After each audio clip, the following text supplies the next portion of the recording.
মার্কিন যুক্তরাষ্ট্রের একজন সহকারী পররাষ্ট্রমন্ত্রী যাকে বলা হয় যে এই অঞ্চলের মধ্যে খুব পাওয়ারফুল, উনি নিশাত দেশাই বিসওয়াল কিন্তু মানে স্বাভাবিক নিয়মে প্রধানমন্ত্রীর সাথে কথা বলেছেন, বিরোধী দলের নেত্রীর সাথে কথা বলেছেন, উনি বিএনপি চেয়ারপারসনের সাথে কথা বলেছেন। এটা থেকে আওয়ামী লীগ কি বার্তা নিল সেটা নিশ্চয়ই আপনি বলবেন। মানে যদি আপনার কথা শুনে তো মনে হচ্ছে যে বিএনপি আসলে এখন কোনো সিনেই নাই, আসলে কি আওয়ামী লীগ মানে নিশা এবং বেগম জিয়ার যে মিটিংটা ছিল সেটা হচ্ছে হেনরি কিসিঞ্জার আর ইয়াহিয়া ভুট্টোর মিটিং। 5ই জানুয়ারি পরাজিত শক্তিদের মিটিং। 5ই জানুয়ারিতে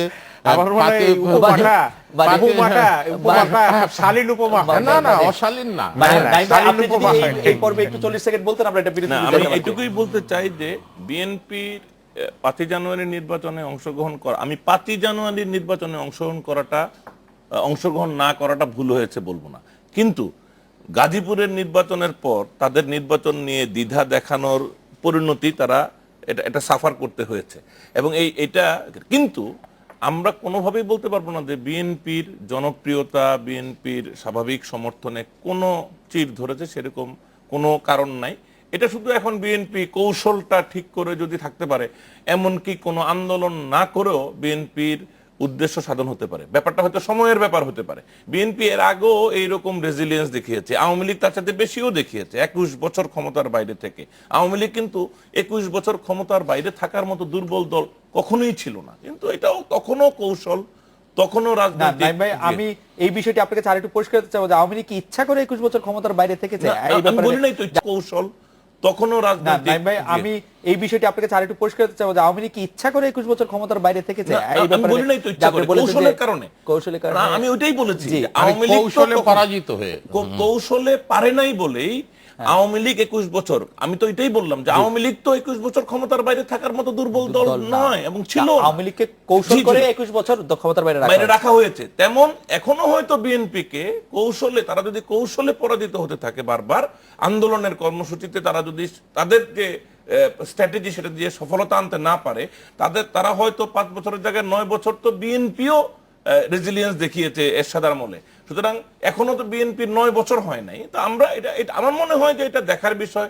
এবছর যদি 15 বছরও যদি ক্ষমতার বাইরে থাকতে হয়, আওয়ামী লীগ কি তার 21 বছরকে পরাজয়ের সময় বলে? তা তো বলে না, তার তো রাজনীতির সময়। বিএনপিও 15 বছর যদি, আমি কিন্তু 15 বছর থাকার আশা প্রকাশ করছি, আমি বলছি যে যদি কোনো পরিস্থিতিতে তাদেরকে আরো কিছুদিন সরকারের বাইরে থাকতেও হয়, এটা ভাবার কারণ নাই এখন পর্যন্ত, আজকে পর্যন্ত, যে বিএনপি একটি শক্তিহীন জায়গায় যাবে যাকে উপেক্ষা করা সম্ভব। যেমনটি বাবু ভাই বলছিলেন যে পরাজিত শক্তির মতো।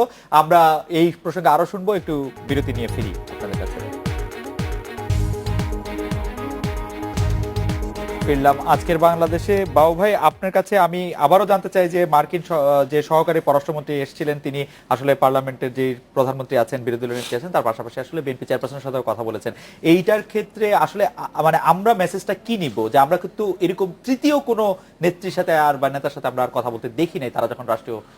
এটাকে আমি একটা আনঅফিশিয়াল ভিজিট বলতে চাই। এটা সরকার, কোনো দেশের মন্ত্রী এসে সরকারের সাথে কথা না বলে যদি বিরোধী দল এবং সাবেক বিরোধী দলের সাথে কথা বলে, এটাকে তো আর যাই হোক সরকারি ভিজিট বলা যায় না। এটা সরকারি ভিজিট নয়। তবে তিনি বেসরকারি ভিজিটেই প্রধানমন্ত্রীর দেখা পেয়েছেন। প্রধানমন্ত্রী দেখা পাওয়া না পাওয়া এটা তো সরকারি ভিজিট না। মানে বেসরকারি ভিজিটে কি একজন মন্ত্রী সরকারের প্রধানমন্ত্রী দেখা পাবেন না? যদি তারপরে ছোট মন্ত্রী চায়, যদি কলম চায়, একটু আবার একটু চলন চায়, এবং এখান থেকে আপনি যেটা, এবং যদি দেয়, আপনি তো জানেন শেখ হাসিনা বহু লোককে কলম দেননি, এমনকি ড্যান মজিনা 5 বছরও প্রধানমন্ত্রীর সাথে দেখা করতে পারেননি। হ্যাঁ, আপনি যেটা জানতে চাচ্ছেন সেটা আমি যদি বুঝতে পারি যে বাংলাদেশ আর 5ই জানুয়ারির আগে ফেরত যাবে না। আপনি যেই সিগন্যাল, সম্ভব না, মৌলিকভাবেই ওই জায়গায় যাবে না। বাংলাদেশ আর বেশি দিন এরকম আওয়ামী লীগ বিএনপি বাইপোলার, হাসিনা খালেদা খালি চিন্তা করতে থাকবে উনি আসবেন, এনার পরে উনি আসবেন, ওনার পরে উনি আসবেন, এই জায়গা তো বাংলাদেশ থাকবে না। বাংলাদেশে আমি অনেক দিন আগে আপনার এখানে বলেছিলাম, মনে পড়ে কিনা দেখেন স্মরণ শক্তি কেমন, এই দুইটি বিবাদমান শক্তির একটির মৃত্যুর মধ্যে দিয়ে, একটির চূড়ান্ত পরাজয়ের মধ্যে দিয়ে বাংলাদেশের রাজনীতির শুভ সূচনা হবে। সেটা তো আপনি উইশফুল থিংকিং, মানে এটা মনে পড়ে আমার। হ্যাঁ, 5ই জানুয়ারি সেই দিন দক্ষিণ বিএনপি জামাতের রাজনীতির দক্ষিণপন্থী রাজনীতির মৃত্যুর মধ্যে দিয়ে বাংলাদেশের নতুন রাজনীতির সূচনা হয়েছে। অ্যাপারেন্টলি সেখানে মনে হচ্ছে আওয়ামী লীগ উইনার, আওয়ামী লীগ উইনার, নিরঙ্কুশ হয়ে গেছে। এই নিরঙ্কুশত্বের মধ্যেই আওয়ামী লীগ যদি নিজেকে প্রপারলি স্টিয়ার না করে, যুদ্ধাপরাধীদের বিচার সমাপ্ত হওয়ার মধ্যে দিয়ে আরেকটি নতুন শক্তির জন্ম নিবে। সেখান থেকে বিএনপির কিছু লোক আসবে, আওয়ামী লীগের কিছু লোক আসবে এবং বাংলাদেশে নতুন রাজনৈতিক সমীকরণ জন্ম নিবে। শুধুমাত্র বিএনপি আওয়ামী লীগ এই যে শক্তির ভারসাম্য নয়, তখন গুণগত পরিবর্তন আসবে। তখন আমাদের মানে 5 জনের নির্বাচনের মধ্যে বাবু আপনার কথা যদি ঠিক বুঝে থাকি যে তখন- এই চরম বিবদমান শক্তি হিসেবে আওয়ামী লীগের জয় হয়েছে অ্যাপারেন্টলি এবং মৃত্যু ঘটেছে বিএনপি। হ্যাঁ, এবং ওইখানে প্রেসিডেন্সিয়াল ডিবেট দেখবেন, পলিসি নিয়ে কথা বলবেন। এক একটা সিটে জনগণ 3 জন ক্যান্ডিডেটকে এক মঞ্চে দাঁড়া করে কথা শুনবে। একদম গুণগত পরিবর্তন ঘটে যাবে এই শক্তির মুখোমুখি গায়ের জোরে জিতার থেকে। বাবু এটি আপনি বুঝছেন, শকত ভাইও এরকম এবং বুঝছেন আওয়ামী কিনা? লীগ যদি এখানে ওয়ার্নিংও দিচ্ছি, আওয়ামী লীগ যদি এইটাকে অ্যাডপ্ট না করে, যদি মনে করে কোনো বিরুদ্ধ শক্তি নাই দেখে যা ইচ্ছা তাই করবে, স্বৈরাচারী হটবে, তাহলে কেউ লাগবে না। প্রেসার কুকার সিন্ড্রোমই এই অবস্থা বার্স্ট করবে। এবং আওয়ামী লীগ যদি এটাকে অ্যাকোমোডেট করে ভিন্ন মত, ভিন্ন চিন্তা, লিবারালিজমকে মর্যাদা দেয়, অ্যাকোমোডেট করে এবং এই তার মানে গণতান্ত্রিক প্রক্রিয়াকে, তার মানে বুঝতে পেরেছি। যুদ্ধাপরাধের সাথে তাদের যে শকত ভাই সাংঘাতিক একটি যুদ্ধাপরাধের না, সাথে আপনি যে কথা যুদ্ধ, পরিষ্কার বাবু ভাই, না, না। You made your point. আমি একটু এই শকত যুদ্ধ ভাইয়ের তার কাছে কারোর সাথে নাই। না, আমি মোজাম্মেল বাবু যে কথাগুলি বলেছেন যে দক্ষিণপন্থী রাজনীতি এই ডায়ালেকটিক্স আর থাকবে না। মৃত্যু হয়েছে, আমি এটার সঙ্গে দৃঢ়ভাবে দ্বিমত পোষণ করি। কোন রাজনীতির মৃত্যু একটি নির্বাচনের মধ্যে দিয়ে হয়েছে, একটা তাও আবার একটি ভুয়া নির্বাচনের মধ্যে দিয়ে, এটা পৃথিবীর রাজনীতির ইতিহাস যারা জানেন তারা কোনোভাবেই এটা বলবেন না।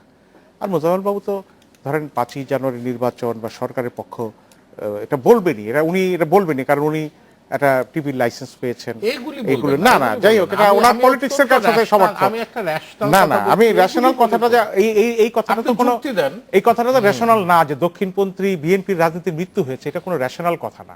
কোনো রাজনীতির কখনো মৃত্যু হয়নি। এটা একটা সম্পূর্ণভাবে একটা ভুল, আমি বলবো না। আপনি একটা আমি মনে করব যে আপনি একটা মানে এমন একটা ধারণা থেকে কথাটা বলছেন যেটা একটা অন্ধ সংকীর্ণ দলীয় দৃষ্টিকোণ থেকে আপনি বলছেন। আপনি এটা আমি এটা দিয়ে আমি আপনার সঙ্গে 100 ঘন্টাও তর্ক করতে পারবো যে এই রাজনীতির মৃত্যু হয়নি। আপনি যেই কথাটি বলেছেন যে একটা নতুন একটি রাজনীতির দিগন্ত তৈরি হতে পারে, হ্যাঁ, সেই কল্পনার সঙ্গে তো অনেকেই সহমত পোষণ করতে পারেন। হ্যাঁ, নতুন রাজনীতির দিগন্ত তৈরি হতে পারে, কিন্তু কারো মৃত্যুর মধ্যে দিয়ে না, বরং এই রাজনীতি বেগবান হয়ে বলিষ্ঠ হয়ে নতুন দিগন্ত উন্মোচন করতে পারে। আমি আপনার আরেকটু কথা বলছি, যেমন নিসা দেশের প্রসঙ্গে আপনি বলেছেন, উনি সংবাদ সম্মেলনে একটি কথা বলেছেন যে সংলাপের একটা তাগিদ দিয়েছেন। আমি যতদূর কিন্তু প্রশ্নটা কি উনি কে? উনি আপনি বলেছেন আনঅফিশিয়াল ভিজিটে, উনি অফিশিয়াল ভিজিটে এসেছেন। প্রধানমন্ত্রীর সঙ্গে অ্যাপয়েন্টমেন্ট ঠিক হওয়া মানে এটা মার্কিন দূতাবাস তার সফর সম্পর্কে সরকারকে অবহিত করেছে এবং তিনি এসছেন, তিনি কথা বলেছেন। আমরা কিন্তু জানি না যে নিসার দেশাই কি কথা বলেছেন, কিন্তু আওয়ামী লীগের সাধারণ সম্পাদক এবং স্থানীয় সরকার মন্ত্রী সৈয়দ আশরাফ যেভাবে প্রতিক্রিয়া ব্যক্ত করেছেন, তাতে মনে হয়েছে যে তার কথাগুলো সরকারের পছন্দ হয়নি। কারণ কি কথা আমরা তো জানি না, যেটা তিনি বলেছেন ওনার কথা আসা যায় না, ওনার কথা কি আসে গেছে 1971 আপনার সময় দিয়ে জিজ্ঞেস করি নাই। Why you are talking to? বাবা আমি ওনার আসে যায় কি না সেটা ওনারা বুঝবে, সরকার বুঝবে। সরকার আসে, ওনার আসে যায় বলেই তো সরকার সৈয়দ আশরাফ তাকে বলতেছে 2 আনার মন্ত্রী, আপনার ড্যান মজিনারে বলতেছে মর্জিনা। আরে আজকে মালয়েশিয়া যে প্রধানমন্ত্রীকে রিসিভ করছে, এটা কয় আনার মন্ত্রী রিসিভ করছে? You tell me. Syed Ashraf সাহেব বলুক, একজন উপমন্ত্রী রিসিভ করছে, সহকারী পররাষ্ট্রমন্ত্রী আছে, ওনারা 2 আনার মন্ত্রী বলছে। আজকে প্রধানমন্ত্রী শেখ হাসিনাকে কে রিসিভ করছে? কয় আনার মন্ত্রী রিসিভ করছে?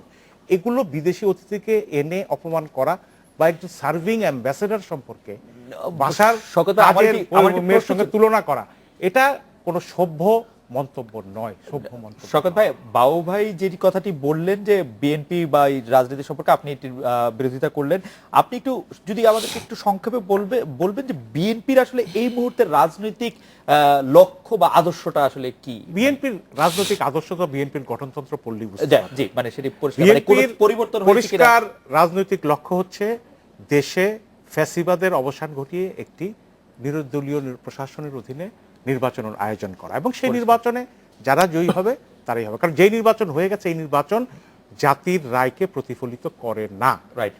এবং তখনও বলা হয়েছে, তারা সরকার পক্ষে তখন বলতো যে আমরা সাংবিধানিক বাধ্যবাধকতা নির্বাচন করেছি, তা না হলে সাংবিধানিক থাকবে না। তাহলে 22শে জানুয়ারি 2007-এর যে নির্বাচন হলো না, তখন সাংবিধানিক বাধ্যবাধকতার প্রশ্ন কোথায় ছিল? তখন তো আপনারা সেই নির্বাচনকে বাদ দিয়ে ওই 111 সরকারকে বলেছেন আমাদের আন্দোলনের সেটি ফসল অবশ্য সরকার। মানে সেটি নিয়ে অবশ্য আরো নিশ্চয়ই তর্ক হ্যাঁ। চলতে থাকবে। নাইবা আপনি যদি এই প্রসঙ্গে একটু চট করে মন্তব্য না, করতেন আমার আমাদের। কথা হচ্ছে যে এটা এরকম একেবারে জিরো সাম গেমের মতো যে বিএনপি ধ্বংস হয়ে গেছে। বিএনপি ডেফিনেটলি মানে সামগ্রিক প্রশাসনিক পুলিশি এই যে আন্দোলনটা যেই নেচারের ছিল, জামাতের আন্দোলন, বিএনপির আন্দোলন, 20 দলীয় আন্দোলন, 18 দলীয় আন্দোলন একাকার হয়ে একটা ডিফিকাল্টির মধ্যে তো বিএনপি আছে, কোনো সন্দেহ নাই। কিন্তু এই ডিফিকাল্টিটা মানে কিন্তু তাদের পলিটিক্যাল মৃত্যু না, কিন্তু আমি বলবো রাজনীতিবিদ, কর্মী, নেতাদের অনেকের কিন্তু এখন একটা বিপর্যয়কর সময় যাচ্ছে। কিন্তু এই বিপর্যয়কর সময়টা আমরা যদি একইভাবে এই রকম সময়ে আওয়ামী লীগেরটা কল্পনা করি, আমরা কিন্তু আওয়ামী লীগেরও তাই দেখব।